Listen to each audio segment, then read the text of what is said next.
Welcome to you all at my YouTube channel Study Time with SK। Hello, this is Sonali Kumari. इस video में हम cover करने वाले हैं FST1 के multiple choice questions from question number 681 to question number 700। इस video के साथ ही हम कंप्लीट कर लेंगे 700 MCQ क्वेश्चंस फॉर FST1। अगर आपने अभी तक FST1 के इन सभी क्वेश्चंस को नहीं देखा है तो आप हमारे चैनल के प्लेलिस्ट सेक्शन में जाकर के इन क्वेश्चंस को ज़रूर देख लें। आपके एग्जाम के पॉइंट ऑफ व्यू से ये क्वेश्चंस बहुत ही इंपॉर्टेंट है। साथ ही हमने सभी ब्लॉक्स को कवर किया हुआ है इन क्वेश्चंस के अंदर। स्पेस स्पेशल सीरीज़ में सिर्फ स्पेस से रिलेटेड जितने भी क्वेश्चंस FST1 में बन सकते हैं वो सभी क्वेश्चंस हमने वहाँ पर इंक्लूड किया है। साथ ही हमारे चैनल पर अवेलेबल है FST1 के हिंदी में बहुविकल्पीय प्रश्न और प्रीवियस ईयर के क्वेश्चन पेपर्स विद आंसर की। अब बात कर लेते हैं क्वेश्चन नंबर 681 की। ये क्वेश्चन है, which planet is visible to the naked eye. Naked eye से कौन सा प्लैनेट विजिबल होता है। आपके पास जो ऑप्शंस दिए हैं इसमें से आपको बताना है, तो इसके लिए जो करेक्ट आंसर होगा वो ऑप्शन डी हो जाएगा, सैटर्न। सैटर्न जो है वो नेक्ड आई से विजिबल प्लैनेट होता है। बाकी जो तीन आप ऑप्शंस देख रहे हैं, यूरेनस, नेपच्यून और प्लूटो, ये तीनों ही नेक्ड आई से विजिबल नहीं होते हैं। बात कर लें अगर सैटर्न की, तो सैटर्न को रिंग प्लैनेट के नाम से भी जाना जाता है। ये सेकेंड लार्जेस्ट प्लैनेट है सोलर सिस्टम का, और साथ ही अगर हम सीरीज की बात करें तो ये 6th प्लैनेट है। क्वेश्चन नंबर 682 है, it may even have an ocean of liquid nitrogen. एक ऐसे प्लैनेट की यहाँ पर बात हो रही है जहाँ पर लिक्विड नाइट्रोजन मिल सकता है। आपके पास ऑप्शन है ए नेपच्यून, बी यूरेनस, सी प्लूटो और ऑप्शन डी है सैटर्न। इसके लिए जो करेक्ट आंसर है वो ऑप्शन ए हो जाएगा, नेपच्यून। आगे है हमारे पास 683 नंबर का question, which planet orbit crosses Neptune's orbit. आपको बताना है कि इन ऑप्शंस में से कौन से प्लैनेट का ऑर्बिट नेपच्यून के ऑर्बिट को क्रॉस करता है। इसके लिए आपके पास ऑप्शन है A Jupiter, B Pluto, D C होगा, यहाँ पर सी है सैटर्न और ऑप्शन डी है यूरेनस। तो इसके लिए जो करेक्ट आंसर होगा वो हो जाएगा ऑप्शन बी, प्लूटो। प्लूटो का ऑर्बिट जो है वो नेपच्यून के ऑर्बिट को क्रॉस करता है। 684 नंबर का क्वेश्चन अब, who fabricate and give Sanskrit names to instrument Kunchangraph and Shoshungraph. आपको बताना है कि इन ऑप्शंस में से वो कौन हैं जिन्होंने इंस्ट्रूमेंट को फैब्रिकेट किया और उनके नाम संस्कृत में दिए, कंचनाग्राफ और शोशनग्राफ। तो इसके लिए जो करेक्ट आंसर है वो ऑप्शन बी है, JC बोस। अब बात कर लेते हैं इन दोनों इंस्ट्रूमेंट्स की। नेक्स्ट क्वेश्चन में 685 नंबर का क्वेश्चन है, Shoshungraph is an instrument for studying. Shoshungraph किस चीज़ के स्टडी के लिए यूज़ किया जाता है। आपको बताना है, आपके पास ऑप्शन है A absorption of water and liquid, B stimulus, C age of plant और डी है नॉन। तो इसके लिए जो करेक्ट आंसर होगा वो ऑप्शन ए हो जाएगा, absorption of water and liquid.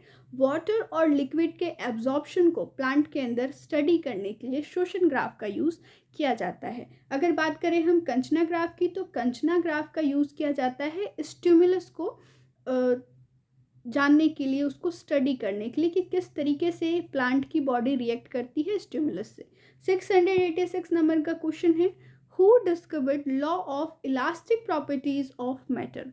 Matter के इलास्टिक प्रॉपर्टीज का लॉ किसने डिस्कवर किया, ये आपको बताना है। आपके पास ऑप्शंस हैं आपकी स्क्रीन पर। इसके लिए जो करेक्ट आंसर है वो ऑप्शन ए है, Robert Hooke. Robert Hooke discover law of elastic properties of matter. अगर बात करें हम विलियम हार्वी की, तो विलियम हार्वी ने डिस्कवर किया circulation of blood. John Napier की अगर बात करें तो इन्होंने डेवलप किया टेबल ऑफ लॉगरिथम। लॉगरिथम का टेबल किसने बनाया, इस तरीके का अगर क्वेश्चन आए तो करेक्ट आंसर वहाँ पर जॉन नेपियर हो जाएंगे। और अगर बात करें हम आइजैक न्यूटन की, तो आप सभी को पता है इन्होंने थ्योरी ऑफ यूनिवर्सल ग्रेविटेशन दिया है। तो जो भी एक्स्ट्रा फैक्ट्स हम बताते हैं वीडियो के अंदर, आपको उन्हें भी याद रखना है। 687 नंबर का क्वेश्चन है, during whose time quality of oranges was greatly improved by use of grafting technique. आपको बताना है किसके समय में ऑरेंज की क्वालिटी को और इम्प्रूव किया गया ग्राफ्टिंग टेक्निक का यूज़ करते हुए। आपके पास ऑप्शन है ए अकबर, बी शाहजहां, सी हुमायूं और ऑप्शन डी है बाबर। इसके लिए जो करेक्ट आंसर है वो ऑप्शन बी है, शाहजहां। शाहजहां के समय में ग्राफ्टिंग टेक्निक से ऑरेंजेस की क्वालिटी को इम्प्रूव किया गया और अच्छा किया गया। बात कर ले अगर हम थोड़ा सा और ग्राफ्टिंग टेक्निक के बारे में, तो स्वीट चेरीज जो थी वो सबसे पहले ग्राफ्टिंग टेक्निक से ऑब्टेन की गई थी। और इसके बाद अगर हम मैंगो ग्राफ्टिंग की अगर बात करते हैं तो पोर्तुगीज़ यानी पुर्तगाली जो थे उन्होंने भारत में मैंगो ग्राफ्टिंग को इंट्रोड्यूस किया था। और अल्फोंसो एक मैंगो है जो पहली बार भारत में मैंगो ग्राफ्टिंग टेक्निक से ऑब्टेन किया गया था। 688 नंबर का question, who paid great attention to the manufacture of lighter guns.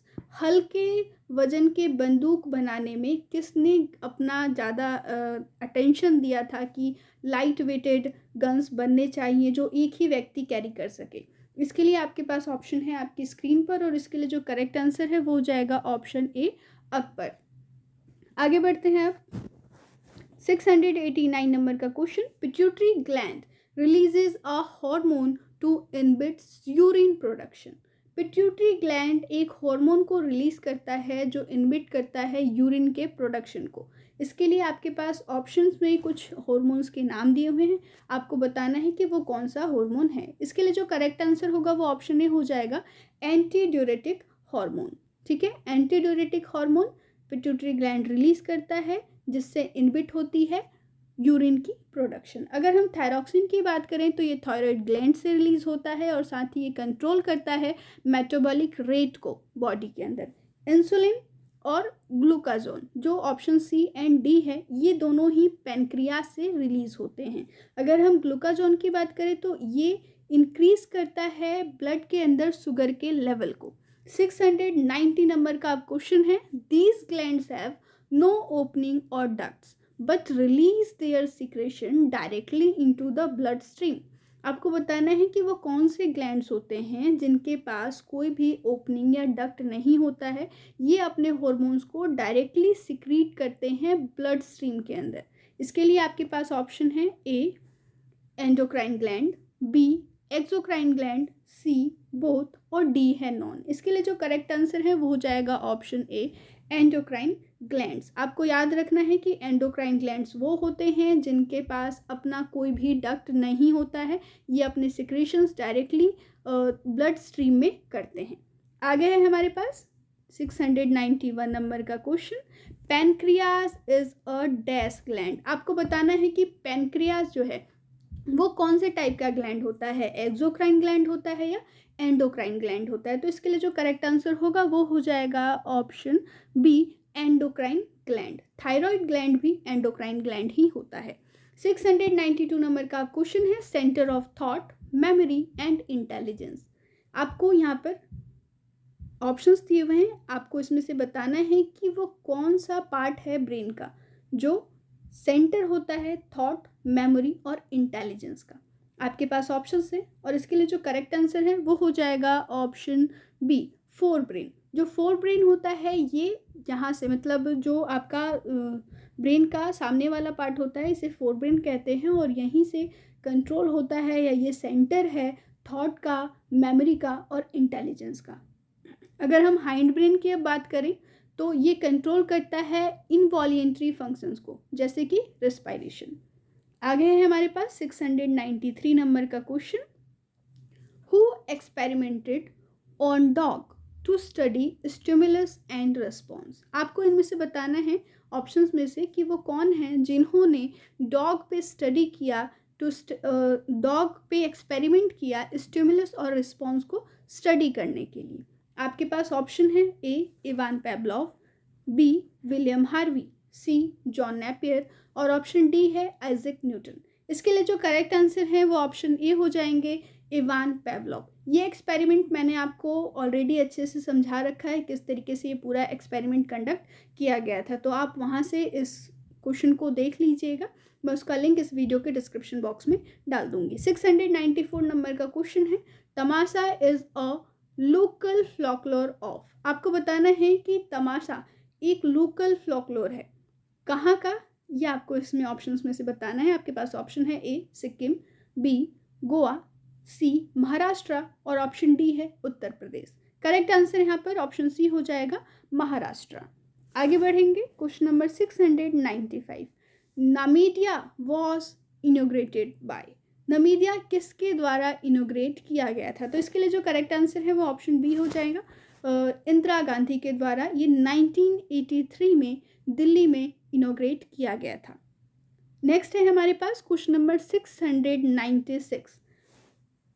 NWICO stands for, नोविको भी कह सकते हो, नोविको स्टैंड्स फॉर। आपको नोविको का यहाँ पे फुल फॉर्म बताना है, तो इसका जो करेक्ट फुल फॉर्म होता है वो होता है new world information and communication order. और नोविको पे कंट्रोवर्सी हो गई थी और इसी कंट्रोवर्सी के कारण यूएस और ब्रिटेन यूनेस्को से विड्रॉ हो गए थे। ठीक है, तो आपको याद रखना है कि क्वेश्चन इस तरीके का बन सकता है कि किसके कंट्रोवर्सी में यूएस और ग्रेट ब्रिटेन यूनेस्को से विड्रॉ हुए थे। तो उसके लिए जो करेक्ट आंसर हो जाएगा वो नोविको हो जाएगा, NWICO, new world information and communication order. 697 number का question, Indian parliament passed scientific policy resolution in. Scientific policy resolution भारतीय संसद के द्वारा कब पास किया गया था? तो इसके लिए जो करेक्ट आंसर है वो ऑप्शन ए है, 1958 में साइंटिफिक पॉलिसी रेजोल्यूशन पास किया गया था, जिसे ड्राफ्ट किया था जवाहरलाल नेहरू ने। 698 नंबर का question, malaria is caused by. Malaria किस कारण से होता है ये आपको बताना है। आपके पास ऑप्शन है, ए प्रोटोजोन, बी वायरस, सी बैक्टीरिया और डी है फंगी। इसके लिए जो करेक्ट आंसर है वो ऑप्शन ई है, मलेरिया जो है वो प्रोटोजोन के कारण होता है, फीमेल मॉस्किटो एनोफिल्स के काटने से मलेरिया होता है। 699 नंबर का क्वेश्चन, सेकेंड लास्ट क्वेश्चन है आज के वीडियो का। Microbes are distinguished in dash groups. Microbes को हम इन ग्रुप्स में डिस्टिंग्विश करते हैं। ग्रुप के नाम आपकी स्क्रीन पर है, आपको उस ग्रुप का नाम बताना है। इसके लिए जो करेक्ट आंसर है वो ऑप्शन डी हो जाएगा, ऑल ऑफ दीज। माइक्रोब्स को 4 ग्रुप्स में डिस्टिंग्विश किया जाता है, प्रोटोजोन, वायरस, फंगी और बैक्टीरिया। आपको याद रखना है। 700 नंबर का क्वेश्चन है आज के वीडियो का लास्ट क्वेश्चन। इससे पहले मैं आपको कहना चाहूँगी कि कल आपका एग्ज़ाम है, तो एग्ज़ाम के बाद जैसे ही आप एग्ज़ाम सेंटर से बाहर आएंगे आपके पास आपका क्वेश्चन पेपर होगा। उसके आंसर के लिए आप हमें अपने क्वेश्चन पेपर को स्कैन करके उसकी PDF बना करके सेंड कर सकते हैं हमारे ईमेल ID पे, ताकि हम ऑन टाइम आपको आंसर की प्रोवाइड कर सकें। जैसे ही आप हमें अपना क्वेश्चन पेपर सेंड करेंगे, विदिन 1 आवर हम आपको उसका आंसर की प्रोवाइड करा देंगे। 700 नंबर का question, which is a water and food borne disease. Water और फूड बॉर्न डिजीज़ इनमें से कौन सा है? यहाँ पर 2 बातें लिखी गई हैं, वाटर और फूड। तो इसके लिए जो करेक्ट आंसर है वो टाइफाइड हो जाएगा। टाइफाइड जो है वो वाटर बॉर्न डिजीज़ भी है और फूड बॉर्न डिजीज़ भी है। तो याद रखिएगा, अगर ऑप्शंस में इस तरीके का ऑप्शन हो जहाँ पर वाटर और फूड दोनों के लिए कहा जाए तो करेक्ट आंसर हो जाएगा वहाँ पर टाइफाइड। बात कर लेंगे डिसेंट्री की, तो जो डिसेंट्री है वो वाटर बॉर्न डिजीज़ है। वाटर में अगर आप पॉल्यूटेड वाटर पी लेते हैं तो आपको डिसेंट्री होने के चांसेस होते हैं। अगर चिकन पॉक्स की बात करें तो ये एयर इन्फेक्शन के कारण होता है, और वहीं पर डायरिया जो है ये एक वाटर बॉर्न डिजीज़ है। तो यही था आज का वीडियो। ये वीडियो आपको कैसा लगा हमें कमेंट सेक्शन में ज़रूर बताइएगा। अपने एग्ज़ाम की तैयारी आप बहुत ही अच्छे से कीजिए। 700 क्वेश्चंस हम अभी तक आपको प्रोवाइड कर चुके हैं। ज़्यादा टाइम नहीं लगता इन सभी क्वेश्चंस को देखने में, 3 to 4 आवर्स लगेगा। अगर आप इजीली इतना टाइम अपने कोर्स को देते हैं तो आप इस कोर्स को अच्छे से कवर कर पाएंगे और इसमें पास भी ज़रूर होंगे। तो ये वीडियो आपको कैसा लगा हमें कमेंट सेक्शन में ज़रूर बताइएगा। अपने फ्रेंड्स को भी इस वीडियो को ज़रूर शेयर करें। तब तक के लिए स्टे ट्यून। जय हिंद, जय भारत।